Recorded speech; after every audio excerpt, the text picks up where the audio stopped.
Eylədilər bir biyabanda uçuq qəbrimin altında əvət. 750 il idir ki, yatırdım rahət. El unutmuşdu məni, atmışdı kənara millət. Bir əyadət, nə ziyarət, nə məhəbbət, hərəkət. Sonralar Əl-Nəzmi Nizaminin məzarının keçdiyi faciəvi tarix yolunu məhz bu cür təsvir edirdi. Elə bu deyimdən də göründüyü kimi, irəliləyən dəqiqələrdə Nizami məzarının keçdiyi faciəvi tarix yolu ilə bağlı ən xırda detallara nəzər salacağıq. Elə bu çərçivədə onu qeyd etmək yerinə düşər ki, Nizami məzarı ilə bağlı diqqət çəkən amillərdən biri də məzarın tipi və forması ilə bağlı olub.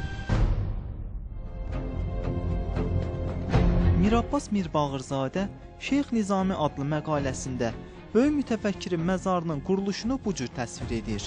Nizaminin cənazəsi qoyulan yer qazılıb adi, adəti vəcih ilə qəbirlərdən olmayıb. Türklər tərəfindən sapma qəbir deyilən əski üsulca yeraltı bir daxmadan ibarət imiş. Bu təsvirdən Nizaminin qəbrinin qədim türklərin hörmətli insanları dəfn etdikləri kurqan qəbirlərə daha çox bənzəməsi xüsusən maraq doğurur. İmamzadə ətrafındakı Gəncə qəbirstanlığında belə sapma qəbirlərə bu gün də rast gəlinir. Bu barədə görkəmli alim Qummel hələ 1931-ci ildə Bakıda çap etdirdiyi Dəfn Kurqanı və Qədim Gəncə əsərində məlumat verir. Şıx düzündəki köhnə Gəncə qəbirstanlığı bürünc dövrünə aid Kurqan çölünə geniş yayılıb. Bu rayonda dəfn olunan başçıların, hərbi rəislərin kurqanlarının öyrənilməsi sübut edir ki, icma quruluşunun dağıldığı bu dövrdə cəmiyyət içərisindən döyüşçü dəstəsi ilə əhatələnən və qulları olan icma tayfa başçıları meydana çıxır. Bu kurqanlar üstü torpaq qatı ilə örtülən yeraltı bir tikili idi. Hələ o zamanlar Oğuz türkləri bu kurqanın üzərində orada dəfn olunan hörmətli şəxsə məxsus yaşayış yerinin, dairəvi çadırın modelini qururdular. Zaman keçdikcə onlar bunun davamsız olduğunu görüb, bu çadırları daş və kərpicdən tikilən türbələrlə əvəz edirlər. Şeyx Nizaminin qəbri də məhz bu üslubda qurulan kurqan qəbirdən ibarət olub və onun üzərində 13-14-cü əsr memarlıq abidələri üslubunda qülləvari türbə ucaldılıb. Məsələ burasında siz doğru deyirsiniz, o şərq ənənəsinə aid olaraq, şərq ənənəsinə uyğun olaraq keçmiş qəbirlərdə yüksək titullu insanları dəfn edəndə, onlar bəli, biraz yeraltı daxmalar, bizim indiki o sərdabələrin özündən danışsaq əgər, Gəncəli özü başdan ayağa tarixdir. 2500 ədəd burada qədim abidə var. Bunları bərpa eləmək lazım. Elə orada sərdabiyə bənzər bəli, yer var, olub o. İndi uçub dağılıb da o təbii ki. Amma olubdur, o yazılarda da var. Qədim yazılardan da biz onu oxumuşuq ki, o sərdabələr var.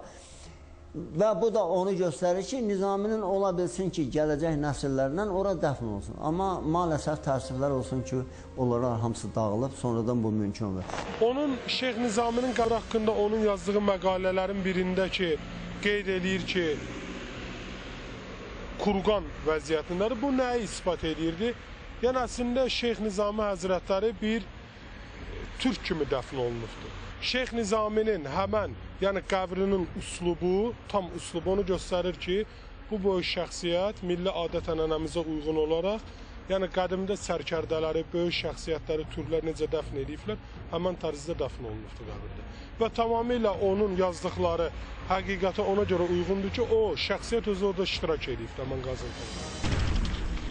Elə Nizaminin məzarının tipi və forması, böyük mütəfəkkirin türk adət-ənənələri çərçivəsində dəfn edilməsi özü bir daha sübut edir ki, Nizami fars şairi deyil, böyük Nizami türk oğlu və Azərbaycan şairidir. Ümumiyyətlə isə arxeologiyadan bixəbər, qeyri-peşəkar insanlar tərəfindən aparılan özbaşına qazıntı işlərinə sonralar akademik Bartold özbaşına qazıntı və şərqşünaslıq adlı məqaləsində öz ciddi etirazını bildirir. Azərbaycan Arxeologiya Komitəsi 1923-cü il tarixli iclasında nəhayət bununla bağlı qərar qəbul edir. Böyük Azərbaycan şairi Şeyx Nizaminin qəbrini özbaşına açıb, onun sümüklərini şəhərdəki təzə qəbirdə bastırmaq məqsədi ilə götürən keçmiş Gəncə Arxeoloji Cəmiyyətinin üzvlərinə töhmət elan edilsin. Bütün işlərin yoxlanılması üçün Azərbaycan Arxeologiya Komitəsinin üzvü Şeyxzadə Gəncəyə ezam olunsun. Şeyx Nizaminin milli mənsubiyyət məsələsində elə nöqtələrə sataşırlar ki, daxildə olan millətləri qarşı-qarşıya qoymaq, müəyyən ixtilaflar yaratmaq. Əlbəttə ki, Bartot bunun əleyhinə olmalıydı, çünki Rusiya burada bir inhisar yaratmaq istəyirdi, ideoloji inhisarçılıq. Yalnız mən qazmalıyam, yalnız mən çıxartmalıyam və yalnız nəticələri mən deməliyəm. Ona görə müxtəlif ölkələrin arxeoloqlarının orada qazıntı aparmağı əslində bu Azərbaycan tarixşünaslığından ötəri çox görkəmli bir işdir.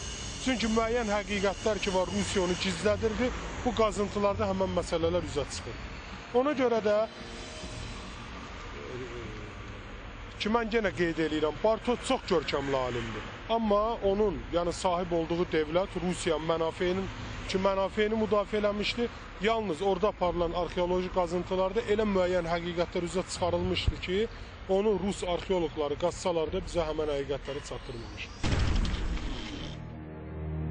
Şeyxzadədən sonra isə daha bir arxeoloq Yusifzadə Gəncəyə ezam olunur və 1923-cü il sentyabrın 19-da Arxeologiya Komitəsinin ümumi iclasında bu barədə məruzə edir.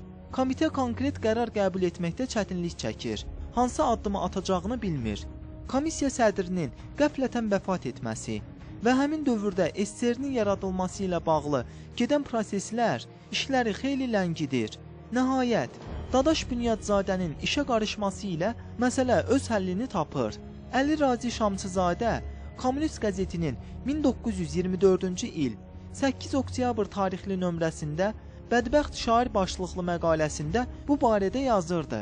Tiflisdən yoldaş Dadaş Bünyadzadədən teleqraf alındı ki, Şeyx Nizamini yerindən tərpətməyin, öz qəbrində qalsın. Məqbərəsinin planını çəkib göndəriniz, bütün məsarif öhdəmədir. Əslində Dadaş Bünyadzadə xalqa alladır, etiraf eləmək lazımdır. Qəbrin yerindən qaytarır yerinə və vəd eləyir ki, Nizaminin qəbri üzərində böyük bir abidə bərpa olunacaq. Amma təəssüf olsun ki, 20 ildən sonra Şeyx Nizaminin, yəni qəbri üzərində böyük məqbərə. Əlbəttə ki, yəni Tiflisdə əyləşən bir adam üçün, şübhəsiz SSR-yə xidmət edən bir adam bu məsələyə müdaxilə eləyir və yalan vədlər verir Dadaş Bünyadzadə. Əslində Dadaş Bünyadzadənin Şeyx Nizaminin məzarının bərpası istiqamətində fəaliyyət haqqındakı danışırlar. Bunlar boş səfəngiyatdan başqa bir şey deyil. Bundan sonra Arxeologiya Komitəsi Mirabbas Mirbağırzadəni oktyabrın 3-də Gəncəyə ezam edir və o, oktyabrın 6-sında verilən tapşırığı yerinə yetirərək Şeyx Nizaminin 6 aya qədər açıq havada taxta qutunun içində saxlanılan sümüklərini yığıb yenidən köhnə qəbrində dəfn etdirir. Mirabbas Mirbağırzadə gördüklərini Şeyx Nizami adlı məqaləsində belə təsvir edirdi.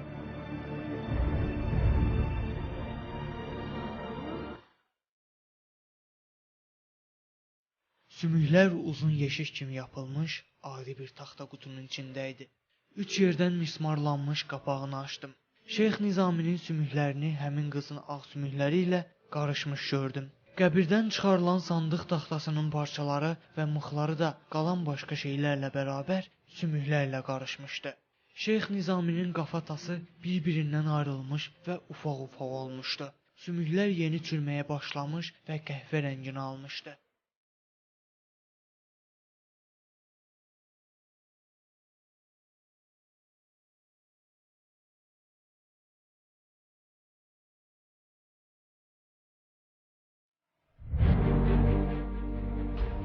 Nizaminin qəbrinin acınacaqlı vəziyyəti barədə Şeyx Nizaminin qəbri və Şeyx Nizami məqalələri ilə çıxış edən Mirabbas Mirbağırzadə bu barədə Arxeologiya Komitəsinin 28 noyabr 1924-cü il tarixli ümumi iclasında kiçik məruzə ilə çıxış edir və Nizaminin məzarı üzərində məqbərənin tikilməsi ilə əlaqədar Dadaş Bünyadzadənin arzularını idarə heyətinin nəzərinə çatdırır.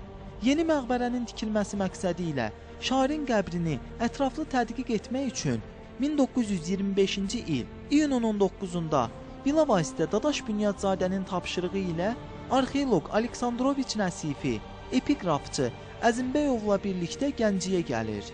O Gəncədə Nizaminin qəbrini tədqiq etməklə bərabər burada qəbrin açılmasında iştirak edən şair Əli Nəzmi ilə görüşür və ondan qəbirlə bağlı bir çox maraqlı məlumatlar alır. Aleksandroviç Nəsifinin tədqiqatlarının nəticələri onun Gəncə və Nizaminin qəbri məqaləsində ətraflı işıqlandırılıb. Ancaq sonralar məzarın abadlaşdırılması yenə də nədənsə yaddan çıxır. 1929-cu ildə Nizami məzarını ziyarət üçün Gəncəyə gələn akademik Meşşaninov deyirdi: "Mən Nizaminin məzarını bu cür görəndə gözlərimə inanmadım.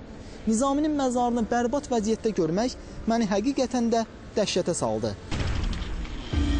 1930-cu ildə Şeyx Nizaminin qəbri növbəti dəfə açılır və 1932-ci ildə nəhayət qəbrinin üzərinə müvəqqəti abidə qoyulur. 1939-cu ildə Kiyev ziyalıları ilə görüşündə Stalinin Xosrov və Şirin poemasından bir parçanı əzbərdən söyləməsi onun Nizami yaradıcılığına və şəxsiyyətinə münasibətini təsdiqləyirdi. Həmin görüşün iştirakçısı Nikola Bajan bu hadisəni bu cür xatırlayırdı. Yoldaş Stalin bəşəriyyətin yaratdığı bütün dəyərləri əhatə edən geniş zəkası və hafizəsinə arxalanaraq məhz bu şeiri əzbərdən söylədi. Amma sonra da şu olsun ki, Nizaminin bilirsiniz 800 illiyini lap hətta Sovet İttifaqında Stalinin rəhbərliyi ilə bir gözəl komissiya yarandı və bu komissiya Petrovskinin rəhbərliyi ilə Ermitajda bu 41-ci ildə keçilməli idi. Ancaq müharibə, 2-ci Dünya müharibəsi, o cümlədən Vətən müharibəsi bizdə 41-ci ildə başladığına görə Leningradın blokadası başladı. O yubileyi keçirə bilmədilər. Amma buna baxmayaraq o dönüş illərində 1943-cü ildə Stalinin təhriki ilə 800 illiyini böyük Ermitajda qeyd elədilər. Və mən onu da sizə deyim ki, hətta Almanların şərq elçisi von Fazer gəlib orada iştirak edib baxıb Hitler'e demişti ki, Mon Führer, biz Sovet İttifaqına qalib gələ bilməyəcək. Soruşur, niyə qalib gələ bilməyəcək? Bizim bu qədər ordumuz var, silahımız var, bütün Avropa bizə deyir ona görə ki, biz onların mənəviyyətini öldürə bilməmişik. Onlar demək, Nizaminin 50 qram çörək alıb Leningradın blokadasında onun yubileyinə qulaq asıb, onlardan əllərinə silah alıb, yenidən orduya gediblər. Bax, Nizaminin elə böyüklüyü bundadır. David Sasunskinin Ermənistanda heykalı qoyulurdu. Gürcüstanda məsələn Straiçilin, David Straiçilə böyük heykal qoyulurdu və 37-ci ildəki repressiyalar aparmışdılar, alimləri məhv eləmişdilər. Orada bir müəyyən boşluq əmələ gəlmişdi.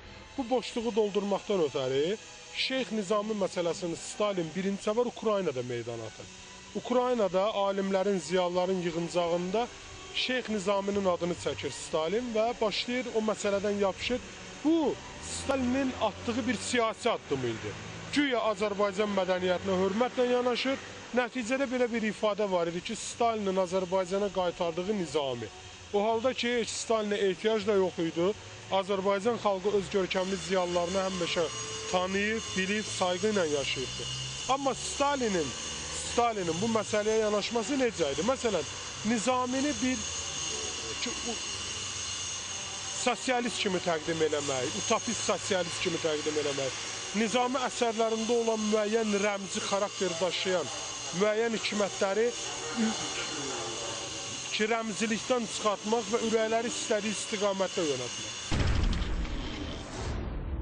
Yosif Stalinin Nizamiyə münasibəti aydınlaşdıqdan sonra hadisələrin inkişafı daha da sürətlənir və Nizaminin məzarı üzərində layiqli bir abidə ucaldılması məsələsi yenidən diqqət mərkəzində durur.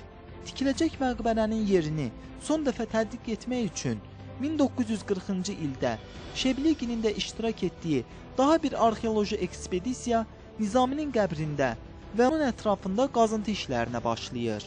Tarixi mənbələrdə rast gəlinən ən xırda detallardan tutmuş, Aleksandroviç Nəsifinin məqbərə ətrafındakı son tədqiqatlarına qədər məqbərə haqqındakı bütün materialları arxeoloji ekspedisiyanın gəldiyi nəticələrlə uzlaşdıran Şebligin böyük elmi dəyərə malik Nizami türbəsinin tarixinə dair məqalə və Nizami dövründəki Azərbaycan abidələri adlı monoqrafiya ilə çıxış edir. Şebliginin tədqiqatlarından aydın olur ki, Nizaminin 13-cü əsrdə tikildiyi təxmin edilən məqbərəsinin ümumi sahəsi 101,12 kvadrat metr, özülünün qalınlığı isə 1 metr 72 santimetr olub. Bütün bunları nəzərə alan Şebligin Nizaminin məzarı üzərində 13-cü əsrdə tikilən məqbərənin çox nəhəng bir tikili olduğu qənaətinə gəlir. 1923-cü ildə aparılan son qazıntılara qədər məqbərənin sahəsi azaldılaraq 56,25 kvadrat metr olur. Şeblikinin Nizaminin məzarında apardığı qazıntı işləri sonradan 70-80-ci illərdə yeni şayələrin və söz söhbətlərin yayılmasına səbəb olur. Mənbəyi məlum olmayan bu şayələrdə iddia edilir ki, qazıntı zamanı Nizaminin kəllə sümüyü götürülərək sürətinin yaradılması üçün məşhur alim Gerasimova göndərilib. Sonra isə güya naməlum səbəblər üzündən nə Nizaminin obrazı yaradılıb, nə də ki, kəllə sümüyü geri qaytarılıb. Gerasimovun gördüyü, yerinə yetirməyi planlaşdırdığı işlər siyahısında bu barədə heç bir məlumata rast gəlinmir. Görünür, 1941-ci ildə Əmir Teymurun və oğlanlarının kəllə sümüyü əsasında onların obrazlarının yaradılması barədə məlumatlar belə bir əsassız şayənin yaranmasına səbəb olub. Çünki 1939-cu il noyabr ayının 1-də Nizaminin 800 illik yubileyinə hazırlıq məqsədi ilə Azərbaycan SSR Xalq Komissarları Şurasının 4972 nömrəli qərarı ilə Nizami Muzeyi yaradılır. Böyük şairin obrazının yaradılması üçün rəssamlar arasında müsabiqə elan edilir. Rəsm müsabiqəsinin qalibləri üçün 1 və 2-ci dərəcəli mükafatlar nəzərdə tutulur. 1941-ci ildə şairin 800 illik yubileyi ərəfəsində müsabiqəyə yekun vuran komissiya birinci mükafata layiq görmür. İkinci mükafat Qəzənfər Xaliqovun çəkdiyi portretə verilir. Sonralar bu portret əsasında məşhur heykəltaraş Fuad Əbdürrəhmanov şairin heykəlini hazırlayır. Bugün Bakıda, Gəncədə, Brüsseldə ucaldılan möhtəşəm heykəllərin müəllifi də Fuad Əbdürrəhmanovdur. 1925-ci ildən başlayaraq Nizami məzarı üzərində tikiləcək məqbərə üçün yeni layihələr təklif edilir. 1926-cı ildə Politexnik İnstitutunun tələbələri tərəfindən işlənən layihə müsabiqədə birinci yeri tutur və hökumət səviyyəsində bu layihə əsasında məqbərənin inşasına razılıq verilir. Lakin naməlum səbəblər üzündən bu iş də təxirə salınır və 1940-cı ildə Vaxutin və Sarkisovun layihələri əsasında məqbərənin tikintisinə başlamaq barədə göstəriş verilir. Böyük Vətən müharibəsinin başlaması ilə məqbərənin tikintisi dayandırılır və nəhayət 1947-ci ildə məqbərə tikilib başa çatdırılır. Yerli ağdaşdan tikilən məqbərənin hündürlüyü 15,2 metr, bünövrəsinin sahəsi 49 kvadrat metr olur. Memarlar Nizami dövrünün və ondan sonraki Elxanilər dövrünün qülləvari türbə ənənəsinə uyğun bir abidə yaratmağa çalışırlar. Bununla da böyük şairin məzarı ətrafında cərəyan edən xoşagəlməz əhvalatlara son qoyulduğunu güman etmək olardı. Lakin belə deyildi. Lakin Şeyx Nizaminin məzarının bərpa olunması məsələsində yenə biz necədir? Əgər doğrudan da 2-ci Dünya müharibəsi maneçilik törədirdisə Şeyx Nizamiyə məqbərə uzatmağa, ben niyə Peterburq, indiki Peterburq vaxtilə Leningrad şəhəri tam mühasirədə olan bir zaman, blokadada olan bir zaman Şeyx Nizaminin yubileyini qeyd elətdirib Stalin orada? Çox maraqlıdır. Necə olur mühasirədə olan bir şəhərdə Şeyx Nizaminin yubileyi qeyd olunur, amma bir bəhanə ortaya atılır ki, müharibədə hələlik biz bunun məqbərəsini düzəldə bilmərik. Aydın məsələdir ki, bunun özü də siyasi bir aksiya daşıyırdı və İskəndərnamə məsnəvisində Şeyx Nizaminin Ruslara qarşı olan mənfi münasibətindən bağlıdır ki, Rusiya həzm eləmir bu adamı. Yəni, bu böyük bir görkəmli bir şəxsiyyətin Rusları vəhşi adlandırması öz əsərində İskəndərnamədir. Aydın məsələdir ki, buna loyal yanaşa bilməzlər. Əvvəl Nizaminin məzar daşlarının, sonra isə sinə daşının estambajının müəmmalı şəkildə yoxa çıxması, hansısa bir gizli qüvvənin Nizaminin bu məmləkətlə bağlılığının ya ən azı şübhə altına almasına rəvac verməsindən, ya da tamam başqa mətləblərdən xəbər verir. Nizami Komissiyası Kommunist qəzetinin 13 noyabr 1924-cü il tarixli nömrəsində dərc etdirdiyi unudulan yoldaşa cavab sərlövhəli məqaləsində yazırdı. Yoldaş Mirabbas getdikdən sonra Maarif şöbəsinin müdiri Yoldaş Kazımovdan Mərkəzi Muzeyə bəzi daşlar və həm də böyük bir məruzə göndərilib. Təəssüflər ki, bugünə kimi əncamsız qalıb. Nizami muzeyi yaradıldığı gündən orada baş mühafiz işləyən Sücayəddin Tağzadə danışardı ki, Nizami məzarından bir neçə yazılı daş gətirib muzeyin foyesinə qoyublar. Daşlardan əlavə, burada qəbirdən başqa əşyalar da gətirilib. Muzeydəki tirmə parçası da həmin əşyaların arasında olub. Sonra bu daşlar Tarix Muzeyinə verilir və oradan da yoxa çıxır. Ancaq bu daşlar görünür, Nizaminin məqbərəsi sökülən zaman üzə çıxan daşların hamısı olmayıb. Daşlardan bir hissəsi qəbrin yanında qalıb və sonradan 1947-ci ildə, yəni məqbərə tikildikdən sonra həmin daşları məqbərənin içinə yığıblar. Nizami Muzeyinin əməkdaşının yazdığına görə 1963-cü ildə Nizaminin məqbərəsində səliqə səhman yaradılması ilə əlaqədar o vaxtlar Kirovabad şəhər sovetinin sədri işləyən Ələsgər Əlizadə Nizaminin sinə daşının və orada olan başqa daşların Gəncə Tarix, Ölkəşünaslıq Muzeyinə aparılması barədə göstəriş verir. Bu daşların Gəncə Tarix, Ölkəşünaslıq Muzeyində olmasından isə heç kəsin xəbəri yoxdur. Bunlar azmış kimi Nizami Muzeyinin fonundan Nizaminin sinə daşının estampajı da yoxa çıxıb. İndi bilirsiniz, Ələsgər Əlizadə yerli Gəncəli adamdır o. O görür ki, Nizami məqbərəsi tamamilə dağıdılır. O vaxtı bilirsiniz, birinci katib işləmək indikilərə baxmayın. İndi Respublikamız müstəqildir. O zaman biz Rusiyadan asılıydıq. Yəni o Sovet maşını bizdən əl çəkmirdi.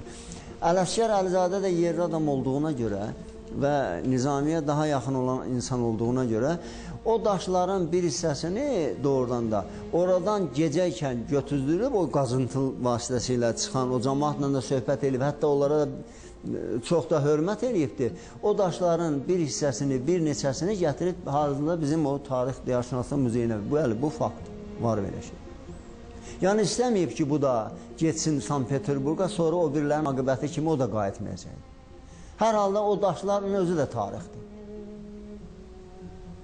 İndi bilirsiniz, o çətin məsələdir, amma o çətin olsa biz öhdəsindən. Mən yenə də deyirəm, o şairana belə deyək ki, şair bizdə cinli borsunlu səfər vardı. O deyir ki, atı at eyləməz qızıldan yəhər, ilan da torpaqdan götürər zəhər. 100 ildə xaraba qalsa bir şəhər, yenə şəhər olub yüksələcəkdir. Bax, indi görürsünüz, bizim şəhərimiz təzdən yüksəlir, Nizami mərkəzi yaradılır, Nizami məqbərəsinin ətrafında tikinti işlər gedir. Elə bu Nizaminin özünün dediyi və şair Səfərin dediyi kimidir ki, bizi də bu sevindirir. Əlbəttə, gec də olsa biz tariximizi, millətimizi, xalqımızı, ədəbiyyatımızı, dilimizi heç vaxt unutmalı deyilik, bunu yaymalıyıq. Biz necədir? Ələsgər Əlizadə çox gözəl ziyalı ki, Gəncə şəhərinə rəhbərlik edib, amma eyni zamanda ziyalı bir alim idi. Şeyx Nizaminin yubileyi ilə bağlı Ələsgər Əlizadəyə tapşırırlar ki, məqbərədə təmir bərpa işləri aparılacaq. Ona görə orada olan sinə daşını filana Ələsgər Əlizadə köçürsün muzeyə. Ancaq burada Ələsgər Əlizadəni ittiham eləmək əlbəttə ki, həqiqətə uyğun olmazdı. Ələsgər Əlizadə şəhərin rəhbəri kimi sadəcə onun ötəsinə düşən işi görübdür. Ancaq muzeydə müəmmalı şəkildə onun sinə daşının itməsi. Bu, əlbəttə ki, Moskva ilə və ki, vaxtı ilə SSR Dövlət Təhlükəsizlik Komitəsindən bağlı olan bir məsələ idi. Ələsgər Əlizadə yubiley ilə bağlı, orada müəyyən təmir işlərinin aparılmasından bağlı, bəli, sinə daşını və orada müəyyən yazıları gətirir muzeyə. Lakin muzeydən bunlar yoxa çıxırlar. Estampajı muzeyə təqdim edən Əjdər Əlizadə onun haqqında ilk dəfə 1945-ci ildə Elmlər Akademiyasında etdiyi məruzədə söz açıb və 1947-ci ildə rus dilində nəşr etdirdiyi Azərbaycan memarlığı Nizami dövrü kitabında estampajın şəklini və tərcüməsini də verib. Əjdər Ələsgərzadənin tərcüməsində kitabənin mətni bu cür səslənir. Bu nurlu qəbir Şeyxlər Şeyxi Əbu Məhəmməd, İbn İlyas, İbn Yusif, İbn Zəki, Nizaməddin Müəyyəddindir. Oruçluğun 4-cü günü 605-ci il tarixində. Kitabənin bu cür oxunması, düzgün və sərrast tərcüməsi Bertels, Aleksandroviç Nəsifi, Şeblygin və başqaları tərəfindən kəşf kimi qarşılanır. Görkəmli şərqşünas Diakonov 1948-ci ildə kitaba yazdığı rəydə bunu belə qiymətləndirir. Ələsgərzadə tərəfindən Nizami və Xəqani qəbrinin kitabələrinin oxunub, şərq epitafiyası sahəsində qəbul edilməsi xüsusilə qiymətlidir. Demək olar ki, sensasiyadır.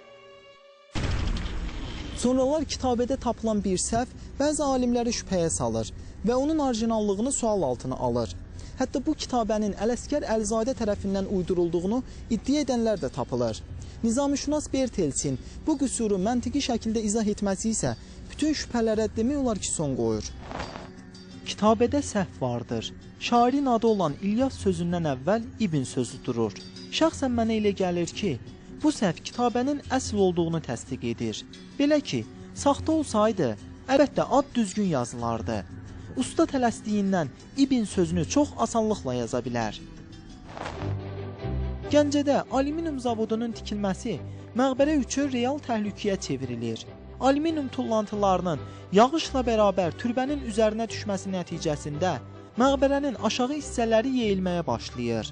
1981-ci ildə Nizaminin 840 illik yubiley tədbirləri zamanı məqbərənin acınacaqlı durumu o zaman Azərbaycan Komünist Partiyası Mərkəzi Komitəsinin birinci katibi işləyən Heydər Əliyevin nəzərindən yayınmır və o Nizaminin məzarı üzərində daha əzəmətli bir məqbərə ucaltmaq təklifi ilə çıxış edir. O vaxtlar Gəncə şəhərinin baş memarı işləyən Fərman İmamquliyev Qorxmaz Sücəddinovla birgə Nizami məqbərəsinin yeni layihəsini işləyir. Onlar artıq Gəncənin simvoluna çevrilən köhnə məqbərənin bəzi elementlərini Nizami dövrü memarlığının ənənələri ilə daha da yaxınlaşdıraraq qranit və mərmərdən tikiləcək, hündürlüyü 20 metr olacaq məqbərənin layihəsini hazırlayırlar. Layihə bəyənilsə də Ulu Öndər Heydər Əliyevin Moskvaya getməsi ilə yeni məqbərənin tikintisi təxirə salınır. 1990-cı ildə Nizaminin 850 illik yubileyi ərəfəsində məqbərənin tikintisinə başlamaq qərarı alınır. Bu proses də itkisiz ötüşmür. Məqbərə ətrafında aparılan abadlıq işləri zamanı Nizaminin qəbri yerləşən kurqanın böyük bir hissəsi dağıdılır və 1000-ə qədər qədim qəbir məhv edilir. Layihə müəlliflərinin bütün səylərinə baxmayaraq, tikinti işləri də tələm-tələsik və başdan sovda aparılır.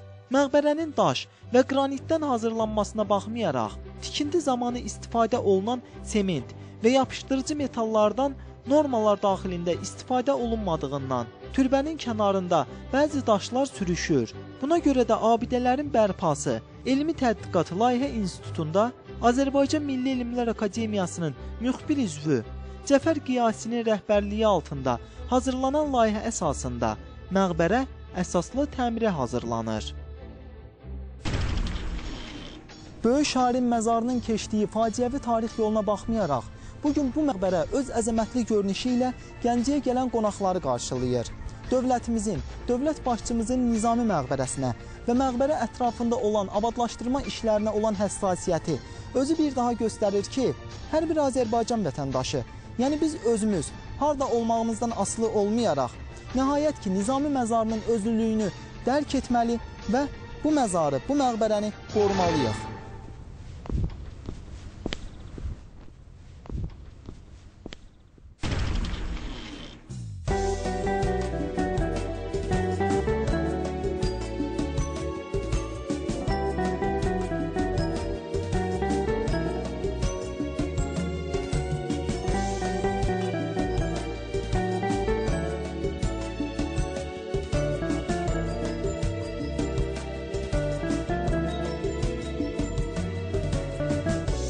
Çayından axır, göydən ulduzlar baxır, çiçəklərin boynuna, Gəncə incinə